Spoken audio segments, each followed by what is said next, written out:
কি বলবো মনের কথা, মানে ভেবে পাচ্ছি না। কথাগুলো বলতে নিজেরও কষ্ট লাগছে, সত্যি কথা। আসসালামু আলাইকুম প্রিয় আপুরা ভাইয়েরা, সবাই কেমন আছেন? আশা করি আল্লাহর রহমতে অনেক ভালো আছেন। আলহামদুলিল্লাহ, আপনাদের কোনো অনেক ভালো আছে। কখনো মানুষ যতই খারাপ থাকুক না কেন, যতই কষ্ট থাকেন না কেন, আল্লাহর দরবারে যদি আপনি শুকরিয়া আদায় করেন, ভালো আছেন, ইনশাল্লাহ আল্লাহ ভালো রাখবে। প্রতিদিনের মতো দুপুরের খাবার নিয়ে চলে আসলাম। আজ রান্না করছি কচুরমুখী ইসা শুটকি দিয়ে, আর এখানে মাছ ভাজি করছি। অনেক দিন পর মাছ ভুনা করছি। তো যাই হোক, লেবু সাথে আছে লেবু।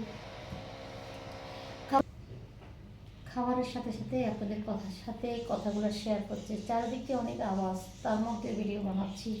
শুধুমাত্র আপনাদের ভালোবাসা আছে বলে, বা আপনারা আমার ভিডিওগুলো অনেক ভালোবাসেন।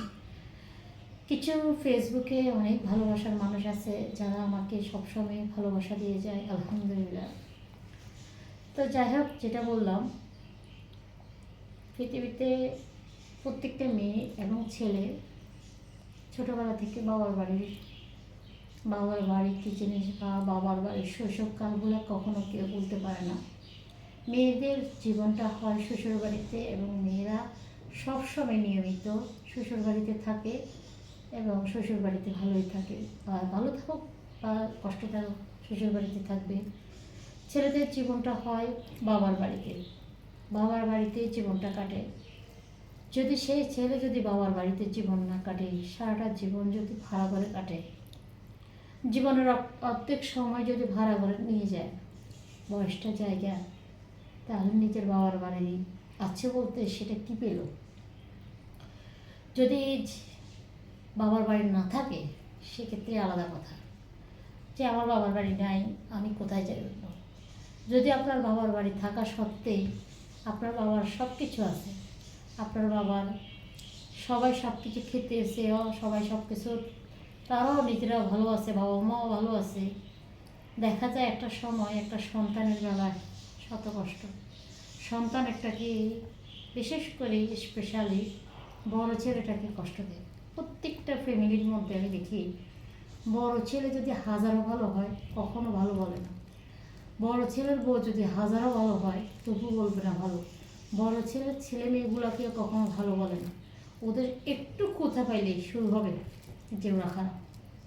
বড় ছেলে ভালো হয় না, বড় ছেলের বউ বাচ্চাও ভালো হয় না। প্রত্যেকটা ফ্যামিলির ভিতরে এটা আমি বলে যাচ্ছি, কারণ আমি বেশিরভাগে দেখতেছি। আমি বেশিরভাগ বলতে, আমি যদি বলি যে 100-এর মধ্যে 90% ছেলে, মানে পরিবারে দেখতেছি যে বড় ছেলের বউ খারাপ থাকে। বড় ছেলের বউ এবং বাচ্চারা, মানে খাইতেও ইচ্ছে করতেছে না, বিশেষ করে না। অনেক কথা মাঝে মাঝে কিছু কিছু মানুষের কাজ করবার দেখলে মাঝে মাঝে এতটা কষ্ট হয় যে মানুষ কী করে পারে এত কষ্ট দিতে একটা বড় ছেলেকে আর বড় ছেলের বউ বাচ্চাকে। তো যারা এগুলো করেন, আশা করি এগুলো করবেন না। বড় ছেলেটাকে আপনি অনেক আদরে যত্ন করে ছোটোবেলা থেকে মানুষ করছেন, বিয়ে করার পরে কেন মনে হয় বড় ছেলের বউ খারাপ? খারাপটা কী করে? পরিবারের মানুষেরাই করে। এই কথাটা সবসময় ভাবতে হবে এটা, যে বড় ছেলের বউটাও কোনো এক পরিবারের মেয়ে, আর বড় ছেলেটা আমার অনেক আদরের সন্তান ছিল একটা সময়। খাইতেছি, কচুরমুখিতে প্রথমে খাচ্ছি।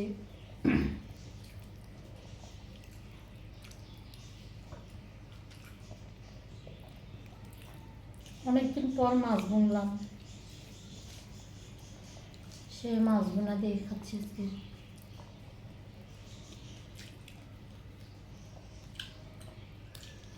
মাঝে মাঝে অনেক কষ্ট লাগে, বিশেষ করে মানুষ একজন বাঁচে কয়দিন, সেই জীবনটার মধ্যে মেয়েদের হিসাবটা আলাদা। মেয়েরা শ্বশুর বাড়ি থাকবে, এটা স্বাভাবিক, বাবার বাড়িতে অবশ্যই আসবে, কিন্তু ভাইয়ের অধিকার বঞ্চিত করে নিজেরা বিলাসিতাভাবে থাকবে, এটা তো হইতে পারে না।